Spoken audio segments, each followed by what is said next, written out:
Hey everybody, Sean Holsinger here from HolsingersFlyShop.com. Bringing another tie-in video today. This one's a really cool one. It's hard, it's funny whenever I do these tying videos. You don't know which ones are going to be the ones that explode and get a ton of views. The ones you think are very simple, oftentimes are the ones I get the most views on. This one's a little bit more intricate.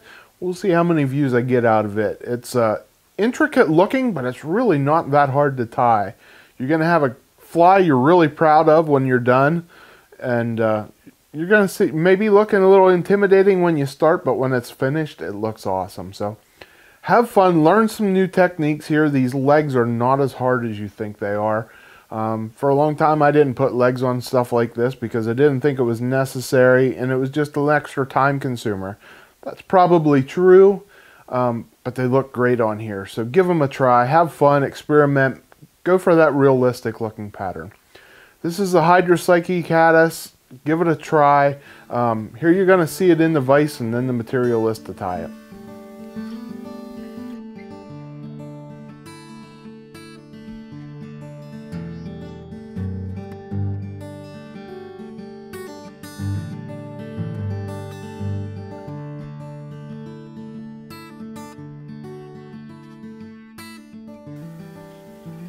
Okay, here you see the Hydropsyche Caddis in the vise, and let's get into tying it. To start out, we're going to use a Firehole 718. This is a size 12 hook, and I'm going to put some lead on it. I'm using .020. You can use 0.15, anything in around that size. And I'm going to put about 15 to 20 wraps on this size 12. So what I want to do is I want to leave a little bit of room on both sides of it. Next thing, I'm going to use some Nano silk. This is 12-aught Nano silk in olive. And we're just going to lock this lead into place here. So once I get that locked into place, we're going to put our tail on. For a tail, I'm using some Antron yarn. And this is tan colored, and I'm just going to set it on top. And what I'm going to do is I'm going to get it about the length of the tail that I want, get it close. I can always trim it off, or I can pull it short, whichever way I want to do it there. That's probably going to be about what I want. Now, I could trim it off right there, but with this Nano silk, it tends to go down through that lead very easily. So I like to run my yarn across the top of it, and it just helps me cover up that lead just a little bit better. Just personal preference thing, you don't have to do that. So, next thing, just smoothing this out a little bit as I go. Next thing I'm going to do is put on some 6X mono or fluoro, whatever. I wouldn't use fluoro because it's more expensive. I'm just using some mono leader material here. Tying this on, whoops, that's going to be my ribbing as I go. Tie that back out of the way. Next thing is some Scud back from Herl. This is the 1/8 size in light olive. Now if you want to tie this in different colors, adjust the color to match, adjust the Scud back color to match the color of the body. And you can do some pretty nice combinations here. Next thing we're using is some SLF Squirrel Dub. And this is olive. And we're just going to dub this on here. Oops, sorry. Before we do that, I'm going to use one strand of Ostrich Herl. I forgot to do that there. So we're just going to take one strand.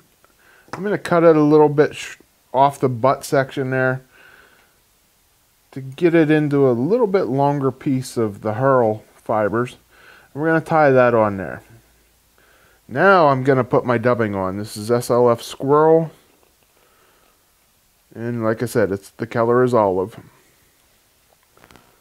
And again, mess around with whatever color you like in your area. Maybe a darker olive is better for you. This is the color I like to tie it in. So I'm going to dub that on there, get it nice and smooth. And I'm just going to build this body up here. I'm not going to build it up real heavy, but enough to obviously know it's there. So once I get up to where I want, about 2/3 of the way up, I'm going to wrap that a little tighter there, make that nice and clean. And then we're going to come in with our ostrich herl, and we're going to wrap this up. And I want, 1/16 of an inch, 1/8 of an inch wide wraps. This is going to make the gills on it. And we're just going to wrap that right up there and tie it off. Okay. Now, time to build the head on this. And, or the thorax part of it. And we're just going to get back to our olive dubbing. And I'm going to build a nice taper here, kind of like a bullet shape. And I'm going to start back here at the back, bring it up, and then I'm going to put just a little bit more to taper that in there a little bit better. And I want a little bit extra, because when I tie these legs on, it's going to pull it down a little bit. Don't go too heavy. I mean, you really have to, you never want to be too big. That's always the biggest mistake you can make. So there, once I got the head section built on, what I'm going to do is I'm going to flip this upside down. It's really easy if you have a rotary vise, but you can flip it upside down in the vise by just turning the hook up too. Next thing we're going to use is these are golden pheasant tail fibers. You can use regular pheasant. I just happen to like the golden. And what I'm going to do is I'm going to pinch it with my thumb and hold it in place, and I'm going to wrap one wrap down. Now, I like that length there. You see how it's sticking up? You know, just slightly further than the ostrich. That's what I like. Then I'm going to take the other side, and I'm just going to slip it under my thread, pull it up into place where I want it, and then I'm going to pull the length down to match the other leg. Once I get that close, I'm just going to make one more wrap and tighten it up, and then I'm going to make one wrap forward where I'm going to put the next legs. Now, if you don't like doing this, I would say you could put 2 on there. 2 sets of legs, I mean. So a total of 4. Fish can't count. I say it all the time. If you want to do it right, we're going to put 6 on there. So same thing. I'm going to pinch that down. Get that to the length I want. Slide one in underneath the thread on the other side. This is the easiest way I found to do these legs, and it makes a great look. Get that down to the length we want there. And there we go. I like that better. Give her a nice tight wrap, pull down, and come up for the next wrap. Now the last set of legs, the way I like to do them, you saw the first 2 I leaned backwards. The last one I'm going to put on with my legs going forward. And get it wrapped down there tight, get it where I want it. And then pull it the length. And same thing again, go under the thread. Oops.